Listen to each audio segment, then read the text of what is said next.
there a writing craft book on your bedside table? Has it been there for a while?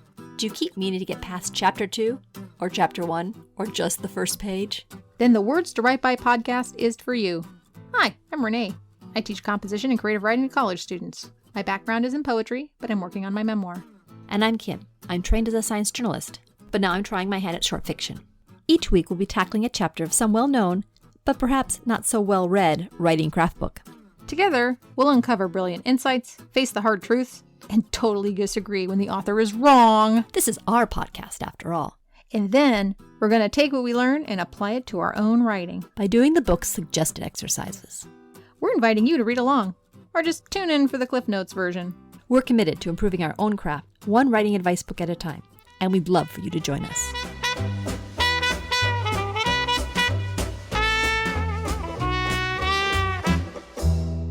Hello, Words to Write By listeners. We have got something new for you. In addition to our process group, which meets every other Wednesday, on the alternative Wednesdays, we are now offering a writing spree plus mini craft talk that lasts about 2 hours. It's very much like Shut Up and Write. You show up to write for 2 hours with us, but for the first 10, 20 minutes, we're going to give a mini writing craft talk, which will come from a chapter of one of my very many craft books that I own, which is about 60 by now. So I have about 60 craft books. So what I'm going to do is I'm going to pull one out. I'm going to pick a chapter and I'm going to give a mini lesson. Or Kim might give the mini lesson.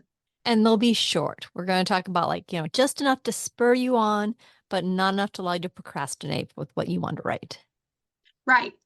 Exactly. So they'll give you a little advice kick in the pants. Get you writing a little longer. That didn't make any sense. Please just cut that out, Kim. Mm-hmm. We developed a really good group at our process group, and we're hoping that people that come to our process group have the time to join us for the writing thing, or if you just need something at the end of your day to get a little extra writing in, it's be a good spot. Yep. So just go to our website. There's a banner. You can just click on it and it'll take you to our meetup page, or you can just go to Meetup and go to meetup.com/words to write by. Great. So before we start the podcast, I scored a really great interview with a memoirist that you may have heard of. Yeah, this one's pretty famous. Hi, I'm Raime Liddle, and my husband, Tim Bauerschmidt, and I wrote the memoir Driving Miss Norma. Can you give a short description about what the memoir is about? Absolutely. My husband and I live full-time in an RV, and we travel around North America, spend a lot of our time in the winters in Mexico, and every summer we made our way to northern Michigan, where Tim's parents lived. They are very stoic and would never let us know if anything was wrong. On our way one year to our visit, we got there and they didn't greet us at the door like we usually were accustomed to them. And the short story, Tim's dad died 10 days later, and 2 days after that, his mom got a uterine cancer diagnosis at 90 years old. So the book is about our journey through our caregiving experience with Tim's mother, and she chose not to have any treatment. And we lived in a 19-foot Airstream travel trailer at the time and said, we can find a care home for you, or you can, like lots of adult children of aging parents, you can come live with us if you'd like to, knowing that, our house had wheels. She said, yes, I would like to come along, and off we went. And so the memoir is about our journey. So initially you wrote about your experiences in a blog and a set of Facebook posts. Mm-hmm. Did you blog before that, or was this new? Yeah, I did. Just travel blog, it was just, here we are, and here's some pretty pictures and some of the cultural experiences that we were having. So, I might have had a dozen followers. It was not a big deal. It was just something fun for me to do and share our journeys with our friends and family. Did you find that the style of writing and the contents of your blogs changed when you started writing about the travels with Norma? Yeah, we didn't write a whole lot about caregiving. In fact, we didn't even know that term when we were on the road. We were just like, yeah, we're traveling with our mom and our mother-in-law. the transition was that we really highlighted her journey in the blog because she was not a big traveler and she had not had all these experiences that we had had. So it was really traveling through her lens that changed the way I was writing on that journey with her. Part of the story is that your blog became incredibly popular and you got a deal to write it up as a book, correct? Yeah.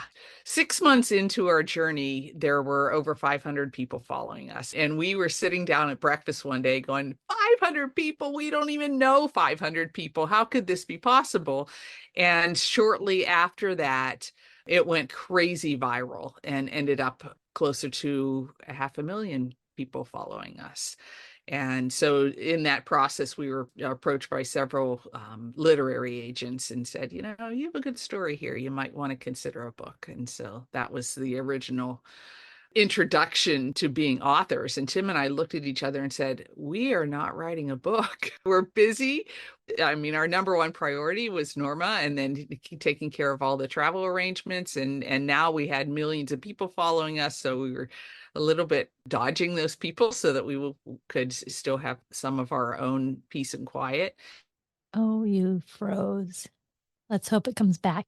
Oh, I lost you. I don't know how much you missed. Okay. Don't worry about this. This is all going to be edited. It's going to sound great. Okay. So we lost you for a bit because you guys are currently on a beach in Baja in your RV. Yes. But you were saying about how when you're traveling with Norma, you weren't thinking about writing a book. Not at all. In fact, we started getting approached by these literary agents, and Tim and I just kind of looked at each other and said, we are not writing a book. Is that the agreement? Yes, honey, that's the agreement. We are not writing a book. We're busy doing other things.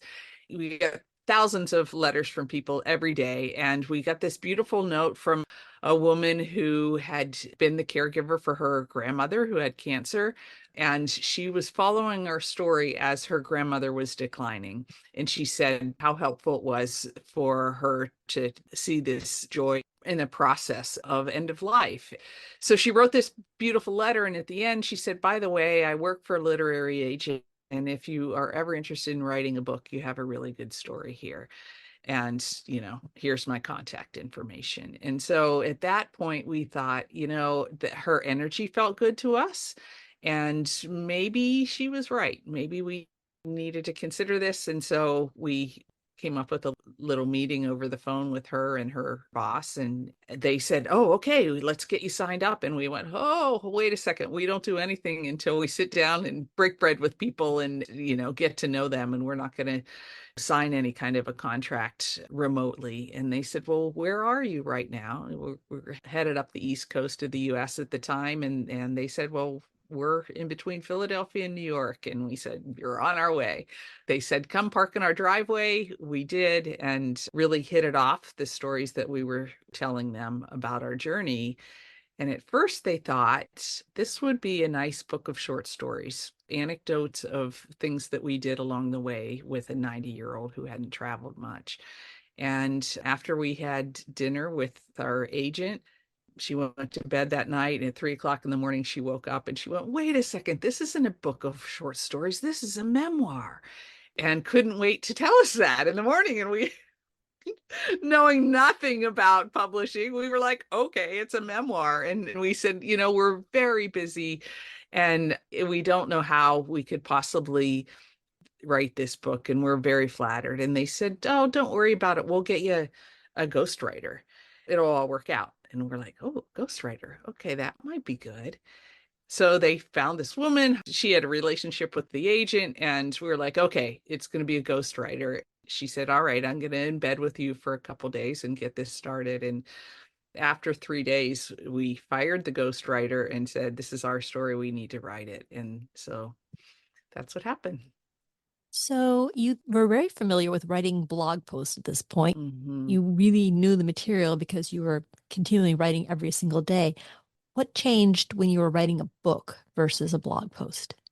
I think the arc, this is all language that we learned as we went, but understanding the arc of the story and going into the process of just starting to write the book really having a clear vision of the beginning, middle, and end, and what some of the highlights are, the things in our past that have impacted this journey.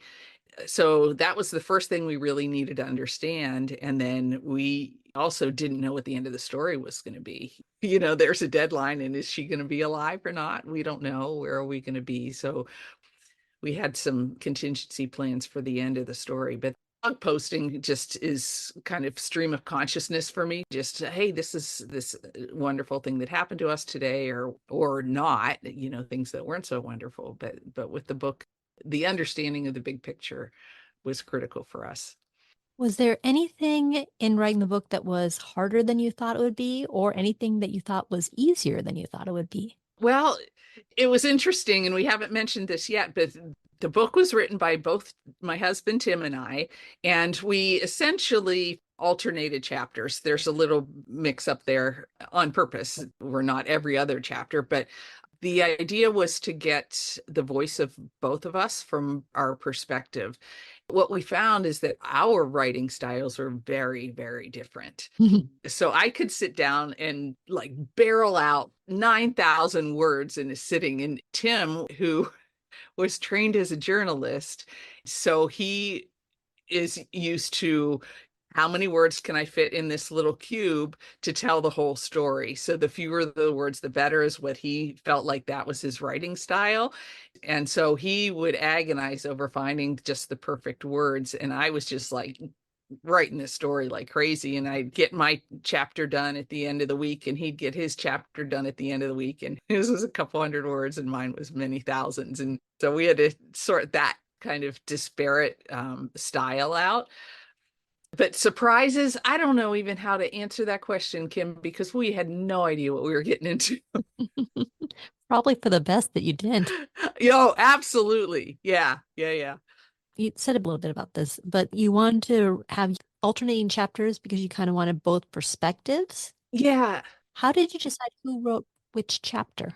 It really depended on what was singing to us. There's a chapter about early on when I'm kind of laying the groundwork of this journey, and we left on the trip, and it was important for me to talk about how it felt going into this. We're not parents. We have never cared for anything other than our dog and our life. And so that really sung to me.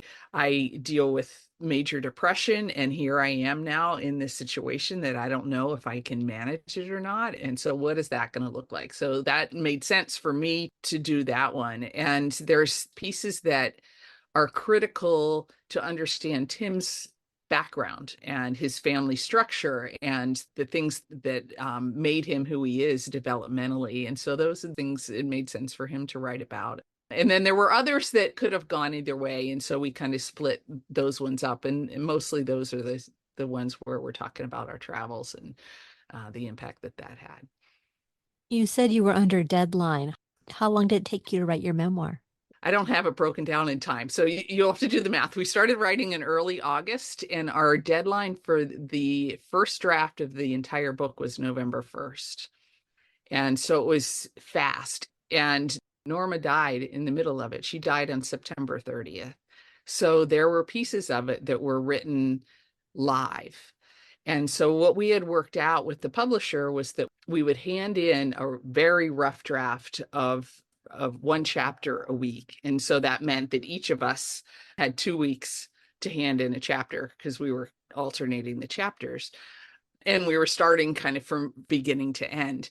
And then we realized that she's declining in the middle of this. And so I started writing the end before I finished the beginning because I wanted to capture that decline and what it was like to live that in our really unique circumstances. So that was a few months. And we kept getting this feedback from the editors at HarperCollins, and they're like, this is great. Keep on going. You guys are doing awesome. And we're like, right on. We're better at this than we thought we would be. It wasn't until we handed everything in and we drove to Mexico, and they said, we'll do some of the editing once you get settled in Mexico. And it ended up being 10,000 edits, it took us longer to edit the book than it did to write it. And we were like, oh, maybe we weren't that good. They just wanted to get that draft done. So it was really nice to have the encouragement and not get us hung up with our writing style. How did the book change with the edits? So some of it was just really basic grammar and structure and that kind of thing. The one thing that we realized as we went and the feedback that we got is that we had Ringo was our dog, and he was a really significant part of our team. He's a therapy dog. It was the four of us on this journey together. And at one point in the journey, he almost died. And it was just devastating for us to walk that path and think, oh my God, we're going to lose Ringo. So when we were writing about it, we hadn't written that much about Ringo. The story, so much of it was about Norma and her journey. And when the editors got to the chapter that we talk about Ringo dying and how horrifying that was, they said, we're not in love with Ringo. You haven't allowed us to fall in love with Ringo, so we can't share this panic and this grief with you. Help us to fall in love with Ringo. So going back in the editing process to do that was really important. And so he's inserted all over the place where his spot should have been anyway. My final question is, I'm sure as someone who's written a memoir and traveling all over the place, you run into people that say, I want to write a memoir. I'm thinking about writing a memoir. What is your advice? That's so funny because that happened here on the beach this week because I knew I was going to talk to you. And everyone here has an incredible story. And we believe that to our toes, that everyone has a story worth writing down. And the first thing that people say is, who would want to read it? And I say, well, maybe you will. And that's the start. And if you can write a story that you would like to read, then maybe someone else will too, just starting to write it. And so our friend 2 doors down started his memoir yesterday because of you. And he came and he read the intro to us. It was hilarious. He's a very good writer. And we were like, this is really cool. Don't be afraid and just get it down. I mean, that was the lesson for that first draft, is get the story down, and you can always go back and edit and fix things, but just go for it, Yeah. Fabulous. Thank you so much for taking the time to talk to me. My pleasure. It's been wonderful. Thanks, Kim. Yeah, so that was a really fun interview to do. You're so good at those interviews, Kim. I love them. It's kind of, I guess, egotistical to think I actually listen to our podcast, but when I have to listen to it to write the show notes, right? So I'll sit there and I'll listen to the interviews first. I'm just like, oh, that's great. I'm so going to use that. It does make for something new to hear when you're editing or when you're listening to the podcast. Yeah, but they're very delightful. They're very helpful. Okay. And we are on chapter 4. So last chapter, I felt there really wasn't too much useful, but this chapter I really liked. Why? What did you really like? I thought she addressed some interesting philosophical takes on writing the truth. The chapter is called The Truth: What, Why, How. And she actually framed some things in different ways than I'd thought of before. Because we've talked about the truth in writing memoir before. We've bounced around, but I think that she had a slightly different take on this and made it worthwhile as a chapter by itself. Yeah. Some people don't trust memoir at all. They don't like reading it because they're like, there's no way this is even true. Whereas people who do read memoir, they take it as the truth. And if you lie to them, you end up on Oprah, and not in a good way.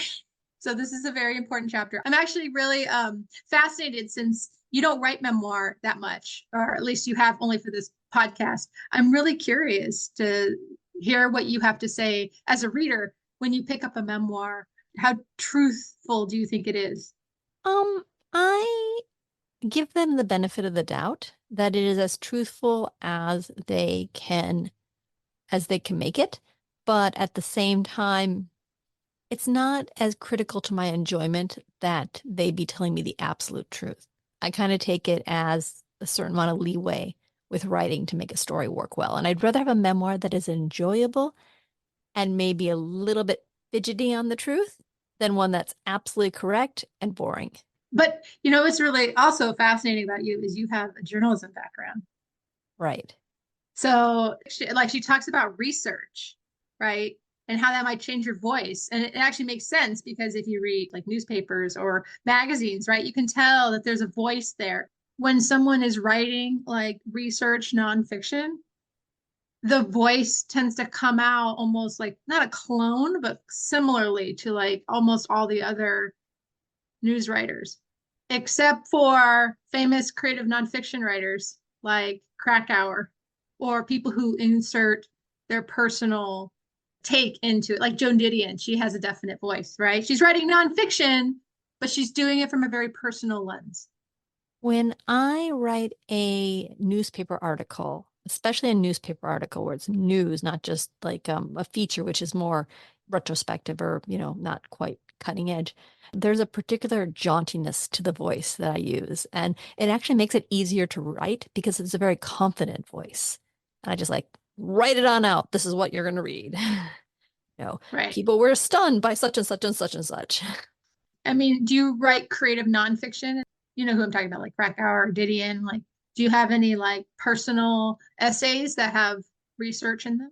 I've written personal essays and I don't use the news voice for personal essays. I use something much closer to myself, which probably isn't as confident or as immediately engaging. Okay. So I don't know if you'd be surprised, but my academic writing, it sometimes comes out, and I don't mean it to come out, but like when I write academic papers or when I have, my voice is so different. I'm almost bitchy. Right. Crotchety, maybe? Crotchety. Sorry, yes. We don't say that word anymore. It's rude. No, crotchety. I sound crotchety. Very, almost with an accent. I seem very British almost in the sense of this is the way it is. Like in Star Wars when they make the people in the Empire all British. Oh, yes. Well, they always make the bad guys British, no matter what crazy world there's in. Right. Anyway, we're getting off topic. I think we should jump to the chapter and kind of go through it as she laid it out. She starts off with a great quote at the beginning. Lots of good quotes in this chapter, too. And this is a quote by Mary Clearman Blue. For my part, I struggled for a long time with the conflicting claims of the exact truth of the story and its emotional truth as I perceived it. And so she's talking about factual truth and emotional truth. And I was thinking we could start with the definition, how you take those two. I consider factual truth like if it's doing research, it's dates, it's times, it's things like that. Emotional truth is you kind of responding to the facts or telling your side of the facts, which can sometimes make the truth fuzzy. Mm-hmm. And also emotional truth in the sense of you maybe even understanding that what you are writing about, you remember, but you're acknowledging that maybe it wasn't exactly as you're saying it happened. What did you take as it? I took factual both as research, but also as something that actually happened. Like you would say, these 8 people were at the dinner party. We have that in the calendar. We know those 8 people were there. This other person wasn't. So things that can be proven one way or another. And then emotional truths, that's getting closer to like the way you see the world, the way you were affected by things, stuff that is true for you, but somebody else going through the same circumstances might have come out very different. So I'm just going to give an example here. So I once wrote a piece about my grandmother, and she had Alzheimer's, and I moved her out of the house because we had to take her to a home, someone to take care of her, because even the caregivers that we had in the home, they were not equipped to deal with the state that she was in. So truthfully, I wrote that we had to take my grandmother out of the house. That is a fact. We took her out of the house, I put her in the car, and I drove her, and the whole piece kind of revolves around that. But I think the emotional truth is me describing her house as a kind of sarcophagus. Mm-hmm. And all the jars were really just all her stuff that she had hoarded and accumulated over the years. So, although true, she was a hoarder and she had all that stuff in her house, me calling it a sarcophagus, I think is the emotional truth. Yeah, that's a good example. Cool. And the feelings you had about, because she wasn't dead at that point, but she had moved on in a way that is very different. You'd always associate her with that house. And suddenly she was gone and this was the remains in the house. And so, she wasn't dead, but emotionally, she had left. Yep. And she was so tied to that house. And in fact, she only lived a week after we took her out of the house. But if she'd already been to the point where the caregivers could take care of her, I think she was slipping already. Okay, cool. So we've got a pretty good solid understanding of emotional truth versus factual truth. Mm-hmm. I thought it was interesting how later she mentioned that you have to be prepared to check certain facts just in case you get fact checked. Now, I would worry about that if this is like a blog or something, but an editor is going to fact check, right? Yeah, you can be a little bit more loose if you've got an editor. Not everyone's going to have an editor. I mean, if someone self-publishes, they might not have an editor. Yeah, okay. If someone self-publishes. So I got fact-checked just now because I have my manuscript in the developmental editing stage. And on the first couple pages, I got a little note because we're doing it in Google Docs. And I noticed that, I had said that my main characters had become famous because they were TikTok stars. And she wrote, you said this is happening in 2015. TikTok didn't arrive until 2016. I'm like, oh man, they got to be YouTube stars. Oh, dang. Oh, TikTok would have been perfect. Oh, so you're not changing the date, huh? I don't think I can. I'll have to take a look, but it's one of those things like I'm doing this properly. Nope, TikTok did not start in 2015. So okay, but that you have an editor. yes, and they catch stuff like that. So that's one of the issues with reading a book that comes out of maybe the 90s. This one also comes out of the 90s, right? If this book was redone, if Barrington revised it, she would probably change that section. Oh, because people could just look it up online? But this is like the pre-Google era, right? Right. I mean, it's easy to check dates. I sometimes do that. I'm just like, oh, I'm writing, about 1988, right? In 1988, I was 9. But do I remember like the songs? Like I remember liking certain songs, but yeah, like did they actually come out at that time or were they something later on? Also, when she talks about how difficult it is to do research, this was also pre-Google. So it's gotten a lot easier. And I think people are expected now to check that stuff. I liked how she talked about, she's got a quote in here about how basically human memory isn't a tool for us to remember the past. It's kind of for to deal with the present. And so our memories change over time, partly because that is more useful for us. Like if you, as a primitive caveman, ate that one berry and got super, super sick, it wouldn't be that important for, that memory to make sure it was in that date or that berry was in that particular location. It's just mentally going, oh, I don't want to eat that berry. There's a quote here. Again, it's by somebody else. Many details are lost, usually in ways that serve the self in its present situation, not the self of 10 or 20 or 40 years ago when the remembered events took place. Memory is short, is not a record of the past, but an evolving myth of understanding the psyche spins from its engagement with the world. I thought that was a great way to think about it because, we're always like, well, my memory's faulty. Well, it's not necessarily faulty. Maybe that's a feature. Yeah, memory is like totally fallible. And that's the thing. Your brain is meant to be efficient. It doesn't make sense to remember that day or time you ate the berry. Mm-hmm. It just matters that you got sick. And before we leave the factual truth section, I also loved this line. A word of warning here. The events as you remember them will never be the same in your memory once you have turned them into a memoir. She talks about how she wrote about this time after her parents' death when she was living in Spain. And now she really can't actually remember how it really was there. She just remembers how she wrote it in the memoir.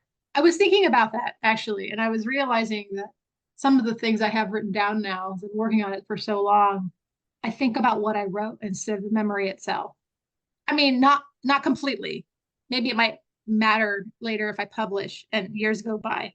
But yeah, I can see what's happening. Or you can't remember the memory just itself. You have to remember it in the context of the memoir and the things you pulled out of it. Yeah, definitely. Hopefully I retain some of it in its original form. Actually, I am writing about things that happened not too long ago. So that would be kind of interesting if all of that is shaping how I'm going to remember it later. Yeah, something to think about. Yeah. Okay, and now we're moving on to emotional truth. The basic idea here is that it can be painful to make private things public. I blame that on a lot of my procrastination. I don't want to go back and think about it Uh-huh. and pick it apart and then give it to someone else eventually. It's the act of remembering the bad things that happened to you are painful and you'd rather just not think about them. Right. And not only that, but put them under a freaking microscope. Yeah.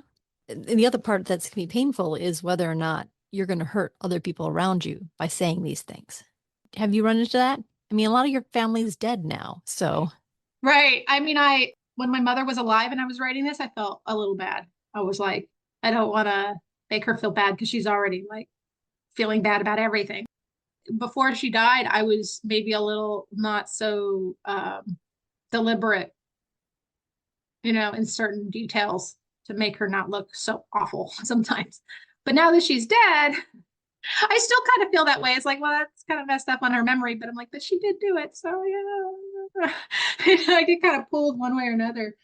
I'm more worried about the people that are alive and not putting them in a bad light, but them trying to dispute or get attention for something that I put work into. so it might not be a conflict because you don't want to hurt their feelings, but it might be a conflict because you don't want to deal with their feelings. Right. It's like if they were worried about how it would feel later, they should have been careful. Like they shouldn't have been so mean. There's a famous quote. I forget who said it. It was something like, well, if you didn't want me to write about it, you should have been nicer.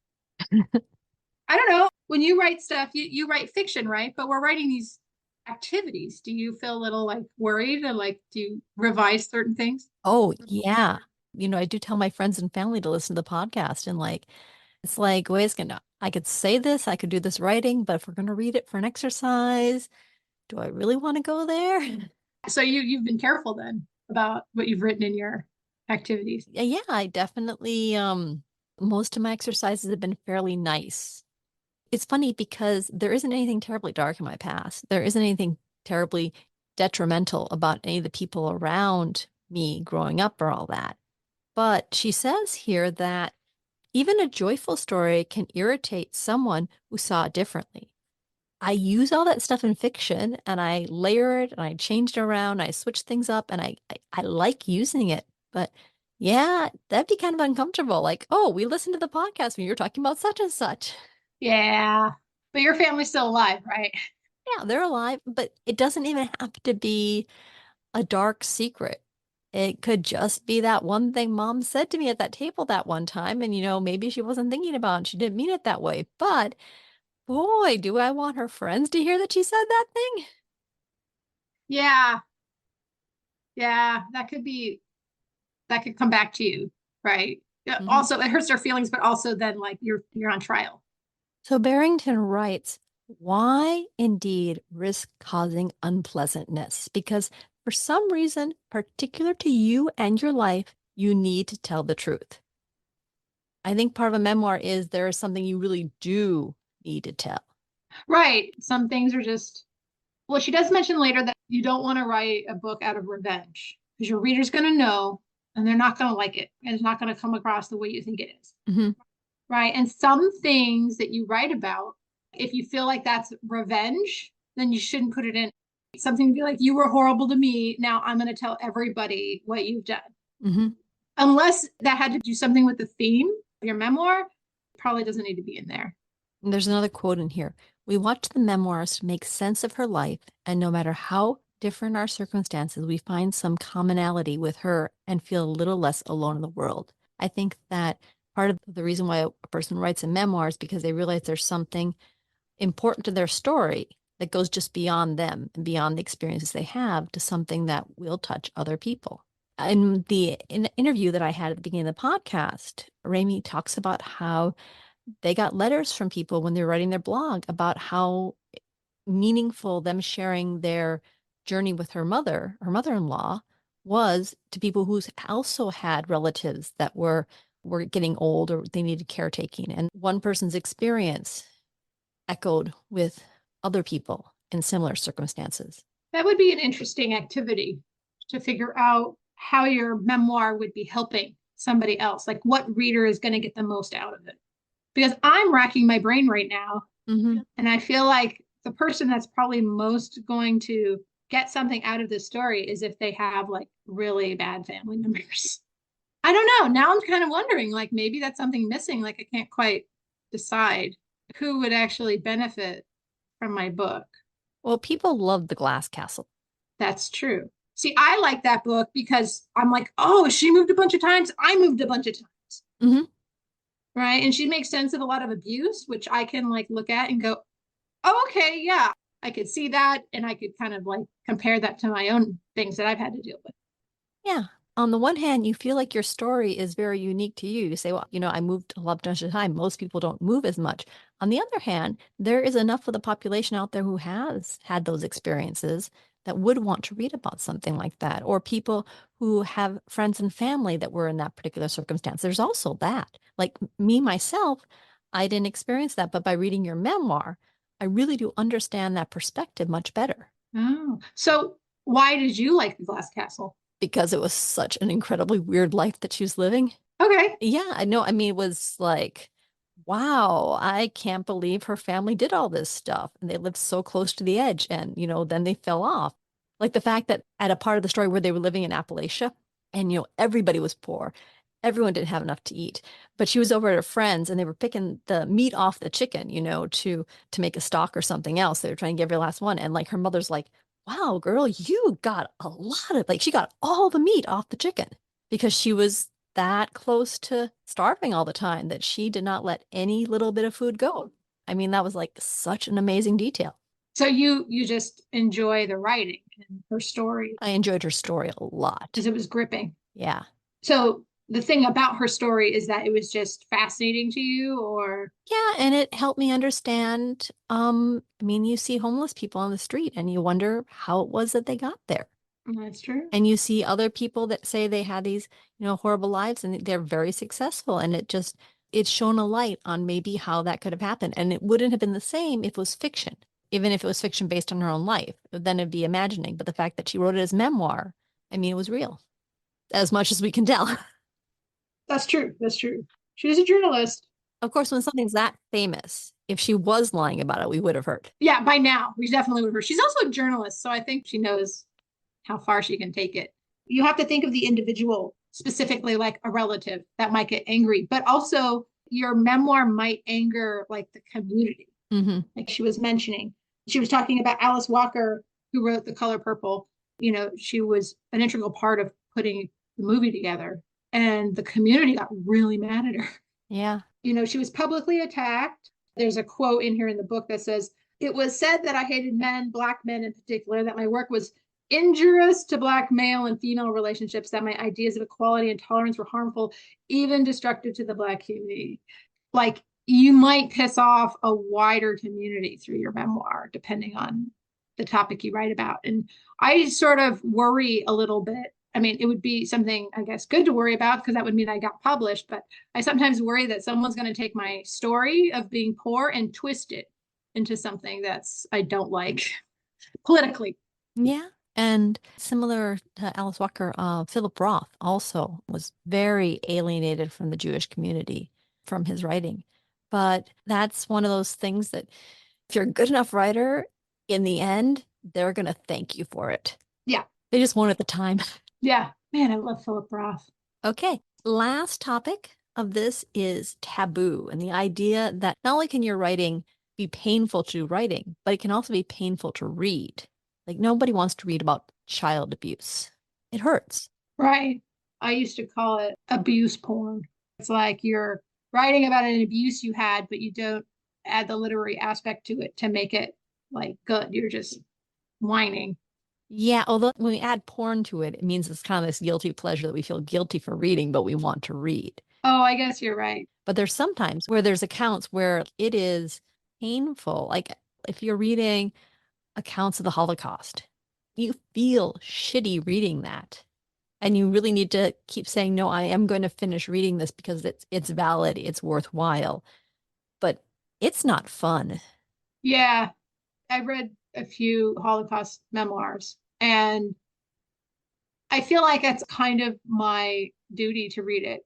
Right. Living in this era, knowing that my grandfather was in World War II and all these things, it's like, I have to read this because this cannot happen again. But if if bad things like that happen to you in your life and you've gone through all the steps and you feel that this is something you need to write and, you come to peace with the fallout, then the next step is how do you make it palatable to your readers to read stuff that's not very pleasant? Yeah. She even says you must ask yourself how to write in a way that is engaging without compromising the truth. Some writers use humor, and I do Mm-hmm. a lot of dark humor because how else are you going to look at it without it being a big sob story? Yeah. Or just one thing after another after another. Yeah. She says the tone of the writing is the utmost importance. I mark that one too. It goes on. I can read about almost any subject if I feel basic trust in and respect for the writer. So voice is really important, or the tone. Tone. I guess I call it voice, but she calls it tone. Well, she says a little blockout thing that tone is the changeable aspect of voice. Hmm. So the idea is that you write with your voice, who you are, but you might feel differently at different times. And the tone of the writing may change, especially like if you're going into a section that's hard to read, you might pull out some more tricks or some sort of way to make a little distance or to frame it, to frame the perspective a little bit to make it a bit more palatable.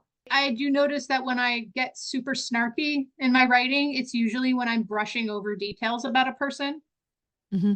Instead of saying, oh, my father was such a bad person, blah, blah, blah, blah. This is all the crap he did. I kind of do it in a way of being funny because it's so ridiculous. Mm-hmm. It's the only way I think you can see it.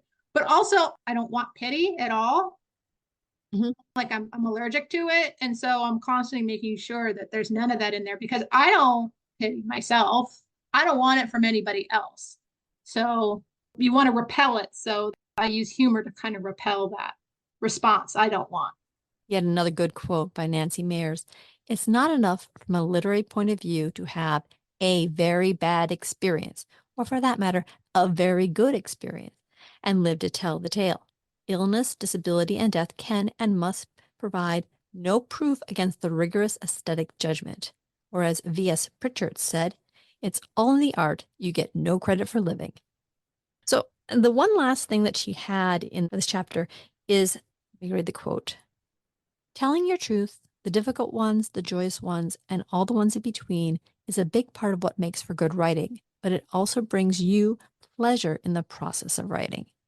And as we're digging into finding these truths and allowing ourselves to write about these truths and going back and making sure that they're palatable to the reader, all those steps should have a certain amount of enjoyment because you are actively getting stuff down on paper.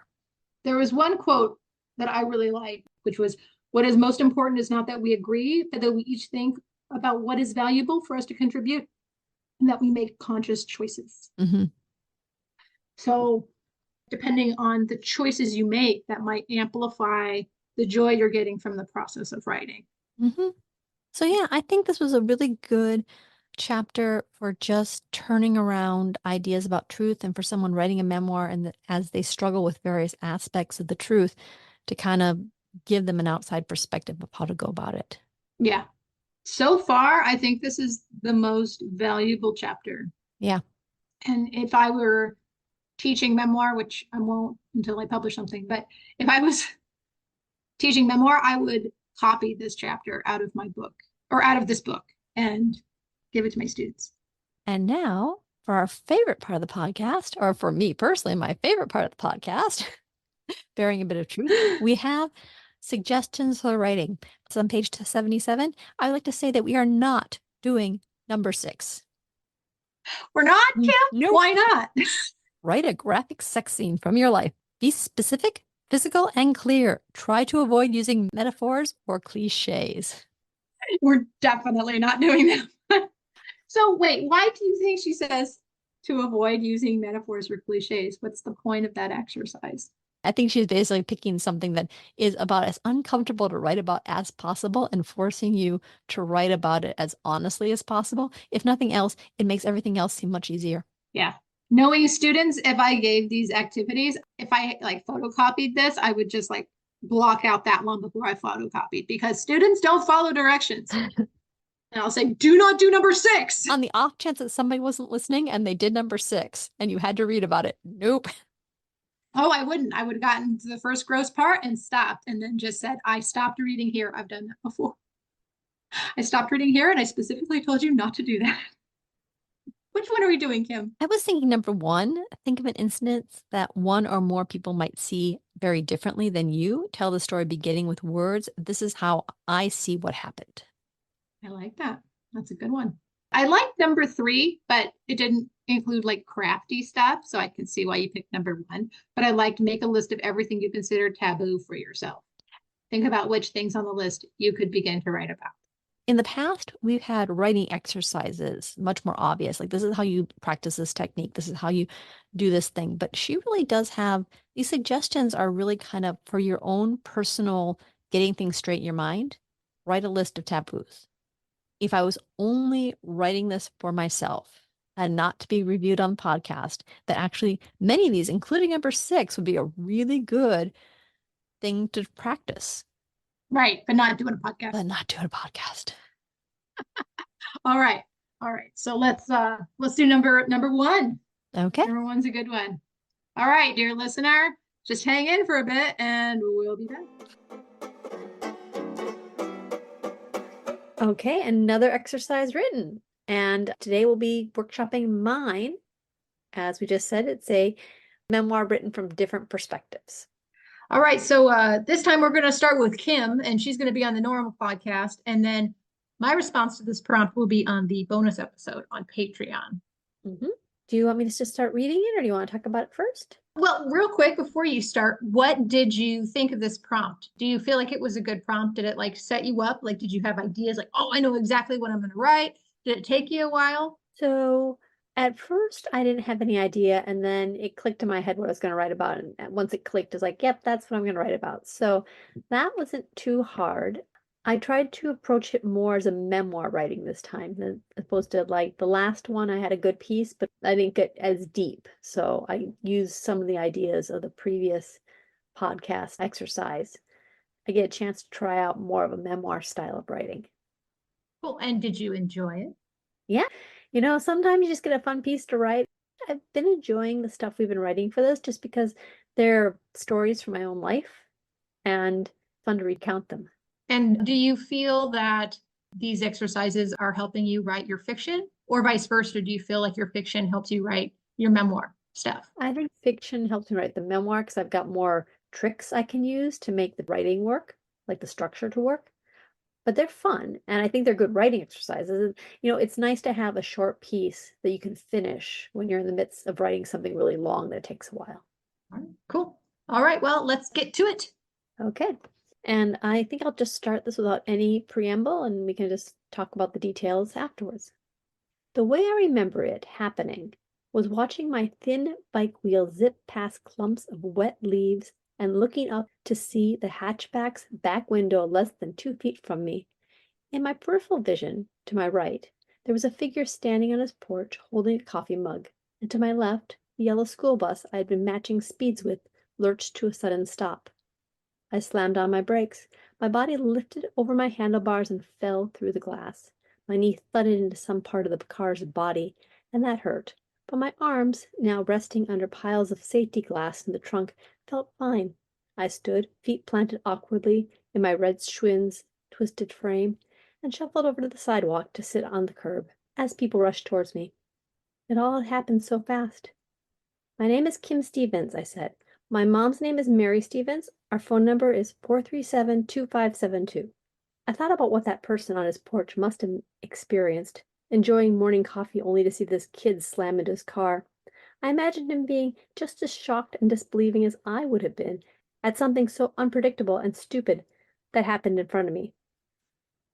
But maybe, instead, he had seen me speeding too fast down the hill and worried, as an older, wiser adult might, that I wasn't paying enough attention.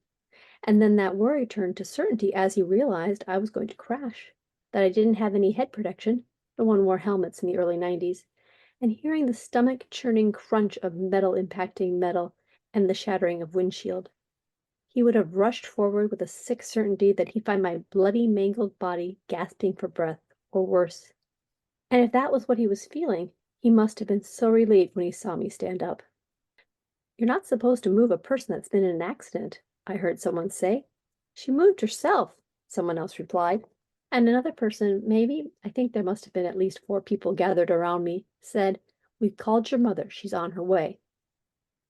My 4th grade brother, Scott, was still in the house when my mother picked up the kitchen phone. "Your sister's been hit by a bus," she shouted, and raced for her car. Scott said she pulled out of the driveway and shifted from reverse to drive without slowing down. Her tires screeched and left skid marks on the road as she sped off, leaving Scott alone in the house. That's how he recalled it later. Was he introspective enough at 10 years to understand the implications of what could have happened if I had, in fact, been hit by a bus? Around that time, a small child had been killed by a school bus in our town. Maybe he sat there, his brain spinning on all the horrible futures in which I was seriously hurt or gone. Maybe the really unnerving thing was the speed at which my mother disappeared, the non-mom driving behavior. He must have finished his breakfast and caught the elementary school bus. I don't think I ever asked him what he felt like after Mom left. I know my mother was experiencing one of the worst moments of her life. She worked part-time as a nurse in the town's emergency room. She'd seen people who'd been in car crashes, seen how a body can be wrecked, seen people die. I'm her first child, the one that turned her into a parent, and she'd seen me off to school not more than half an hour ago, her high-achieving, healthy high schooler. Back then I had no idea what being a parent was like. Now I do. It must have been agony driving alone in that car down slow streets, needing to be with me right now, but until she arrived, being in a bubble where maybe this wasn't happening. And then, she would recount later, I saw you sitting up, talking to people, and I knew everything was going to be okay. Wow. You just really nailed it with this one. It helps with the subject matter. Well, no, it's not always easy to take your life and shape it. So what really struck me about this piece was how expertly organized it was. Like you balanced the different perspectives through your musing about people. Like, oh, if I were that guy, this is what I would be thinking, right? My brother said this, perhaps he thought this, or my mom, I'm a mom now and I'm seeing it from her perspective. Like you killed this prompt. I don't know. I'm very impressed. So this story happened when I was in 10th grade and I drove my bicycle into the back of a parked car. I ended up getting over 80 stitches in my head. I didn't mention that it was really bloody, but whoa. Yeah, so it was very fortunate because the safety glass took all the impact, so I didn't get a concussion or anything like that. I was extremely fortunate. But it was a pretty major accident. It was something that's very stuck in my mind because it was very eventful that day. And so I remember the various lines that people spoke quite well. And I remember the imagery from that. I remember seeing that guy and I remember thinking that, saying, what's this kid doing? So I had all that stuff. But then the exercise wants you to look deeper and try to imagine. I'd never really explored what that guy was really thinking or what my brother was thinking or my mom. So it was a good exercise that way. Nice. This detail right here really got to me. You said, hearing the stomach churning crunch of metal impacting metal and the shattering of windshield. Oh, ouch, ouch. I like the sounds of that sentence. It's very visceral. It's very visceral. I feel it everywhere. I feel it physically and mentally and emotionally. Whoo. And somebody really called my mom and said, your daughter's been hit by a bus. They actually said a bus? Yeah. Why did they say that? Because the school bus was going right alongside me and it stopped at the very moment that I hit. So they thought you got hit by a bus, like you got slammed by the bus and then pushed forward into this parked car? Who knows? But that's the message they gave my mom. Oh, so you hit the car. You hit it so hard that you went through the windshield. That's insanity. It was kind of a steep hill. Dang. Dang. That's crazy. I love that you had your brother in there. Mm-hmm. And how instead of staying from the point of view of your mom, backing out. I mean, you did put her in there, but it was your brother watching her and giving that perspective. There's this thing, I forget the author's name. I believe it was McDonald. I'm not sure. I'll have to look it up. But there's this famous essay that people who teach creative nonfiction always teach, and it's called The Art of Perhapsing, for memoir, where one of the tenets of memoir is where you start musing about things. and you have to kind of like guess at stuff. Well, perhaps this happened, or perhaps that happened, or perhaps this is the way it played out. So it kind of signals to the reader that it's kind of a fiction, but it's an informed fiction. This is like textbook perhapsing from different perspectives. Like you just juggled it really, really well. And the thing is, if I was writing this for real, I would obviously call up my mom and ask her. I would call my brother and ask him. So there'd be a lot less perhapsing at that stage. But because the exercise asked me to get into their heads outside of asking them, that's what you have to do, the perhapsing. Yeah, but part of the art is perhapsing too. Like, I don't know. I don't know if you should talk to your brother. I would almost think that you'd write this and then you'd go talk to your brother and your mom. It might actually sound better this way. I think it sounds better because it's nice and short. Yeah, it's economical.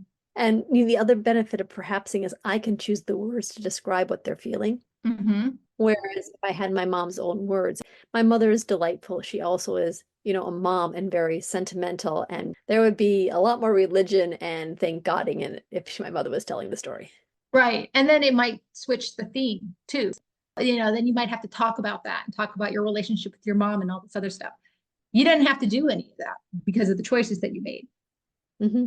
So one reason to do an exercise like this is it forces you to make those perhapses in your mind, as opposed to when you're writing a memoir, you might feel compelled to go and talk to everybody and get everybody's side of the story to tell it properly. But this, in a way, gives you the power as a writer to really frame the story the way you want to and make it go the way you want it to. Yeah, definitely. Also, it's helpful for someone like me who, a lot of the characters are dead.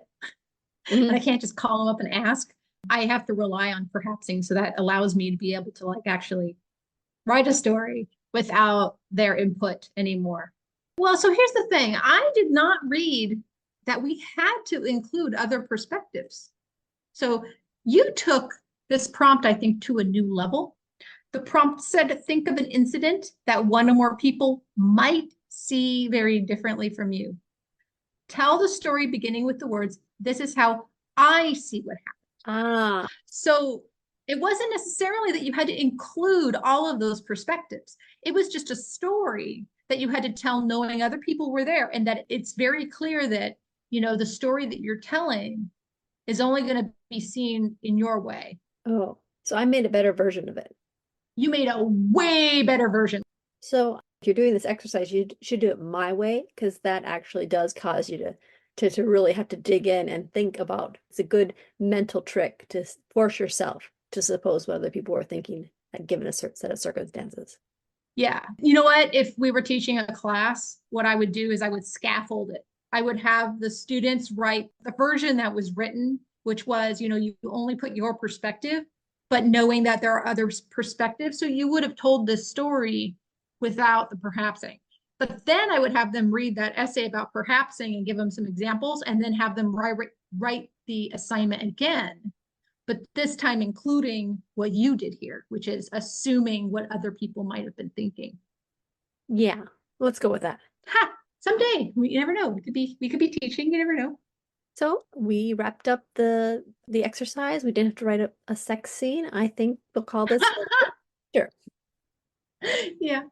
So before we go, let's just remind people again that if you are interested in doing a writing session, similar to a Shut Up and Write session, we are running that through our meetup group, Words to Write by Podcast, and we'd love to have you. Yep. Join us for the process group or the writing spree. Hope to see you there. And if you're enjoying this podcast, we would love it if you gave us a review on Apple Podcasts or wherever you listen to your podcast. If you have a friend that's writing a memoir, could you please recommend this podcast? I think it'd be really helpful for someone that's starting on a memoir. Yeah. Or fiction. Bye-bye. Bye. Words to Write By is produced by Renee Nelson and Kim Smiga Adam. Our theme music is Roll Back the Carpet by Cool Cat Music.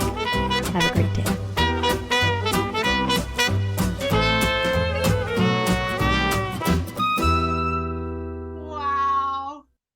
Wow. Yeah.